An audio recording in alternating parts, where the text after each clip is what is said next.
Each farm produces different tasting characteristics of a bean that would produce a different tasting chocolate bar.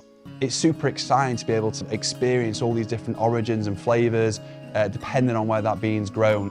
Bullion is for those people that really value quality and for those people that actually care about what they're eating and supporting the people at origin. My name's Max Scotford and I'm a chocolate maker. So I started Bullion back in 2016 and we make something called bean to bar chocolate. It's different to what we normally get in the UK when you normally get a chocolate that's made from a chocolatier. So that's someone that buys really good quality chocolate and then melts it into bars, filled chocolates, truffles, that sort of thing.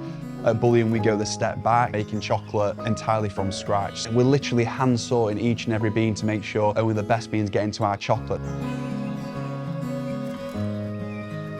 We hand roast the bean, so we're popping it in the oven and inspecting, tasting as we go.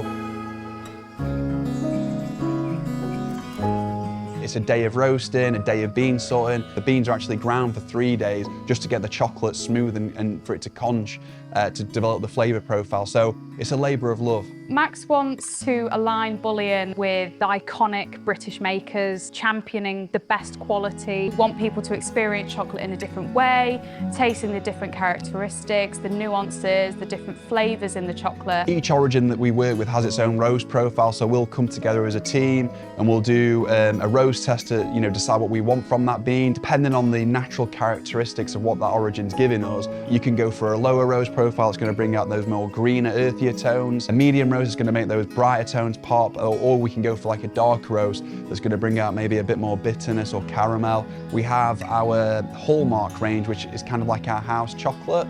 For that, we wanted a bean that was very chocolatey in terms of its profile because it's something that we use in our flavoured bars, but also what we use for our drinking chocolate.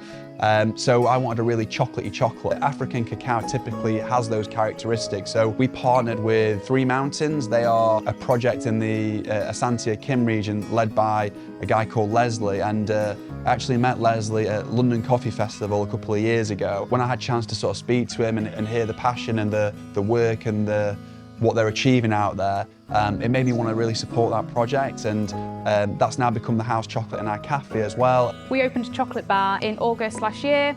It's been hugely successful from the off, people queuing out the door, people wanting to customise their own hot chocolate with different kind of flavours in there, different percentages of cocoa. Leah's Yard, which is this project in the heart of the city, which is in Sheffield City Centre, they approached us to join this project of celebrating Sheffield makers. We came up with this idea with chocolate bar. You can build your own hot chocolate. If you go in that place, you know as a customer that you're going to get the best quality with chocolate that's been stone ground right here in Sheffield. We can see a real clear growth trajectory for introducing chocolate bars into key locations and show people just how special craft chocolate is. Everybody's used to all these high street brands that are just selling poor quality chocolate, at a high price, and there's no focus on the origin, the story of these growers, and a focus on quality. But we can, and we can compete, and because we now know that, and because we've proven it in Sheffield, who knows, if we can take that where I think we can take it, it could change craft chocolate for everyone.